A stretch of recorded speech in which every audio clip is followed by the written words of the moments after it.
Hi there everyone, welcome to my channel. So in this video, we will talk about what are methods in Java. Before we start, I would like to say thank you so much to all my viewers, silent viewers, and supporters in my channel. Thank you for watching my videos.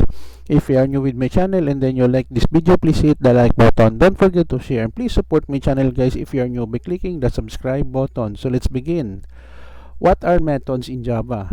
In Java, a method is a block of code that performs a specific task. It is a collection of statements that are grouped together to form a single unit. Methods are used to organize and modularize code, making it easier to read, understand, and maintain. Java provides various types of methods, including number 1, instance methods. These methods belongs to an instance of a class and can access instance variables and other instance methods of the same class. Number 2, static methods.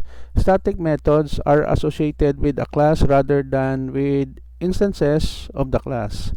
They can be called directly using the class name and can only access static variables in other static methods.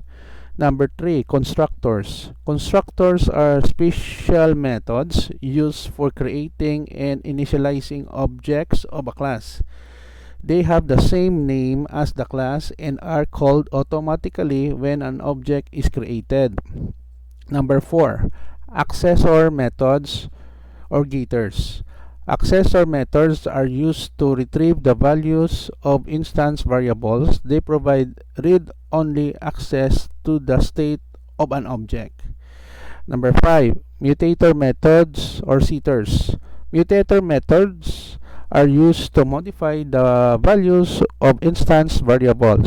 They provide write access to the state of an object. Number 6, overloaded methods. Overloaded methods have the same name but different parameter lists.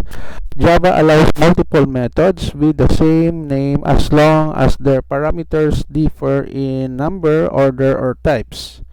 Number 7, recursive methods. Recursive methods are methods that can call themselves to solve a problem by reducing it into a smaller sub-problem. They have a base case that terminates the recursion. Number 8, varchs methods. Varchs or variable arguments methods allow a variable number of arguments to be passed to a method. They use ellipses after the type of the parameter to indicate that multiple arguments of the type can be passed. Number 9, abstract methods. Abstract methods are declared in an abstract class or interface but do not have an implementation. Subclasses or implementing classes must provide an implementation for these methods. There are some of the common types of methods in Java. Each method serves a specific purpose and allows you to structure and organize your code effectively. Okay guys, so this is the end of my report on what are methods in Java. Thank you so much for watching and support to my channel. Don't forget to like, share, and please support my channel guys if you're new by clicking the subscribe button. See you in the next video tutorial guys. This is your friend Jake saying bye bye for now.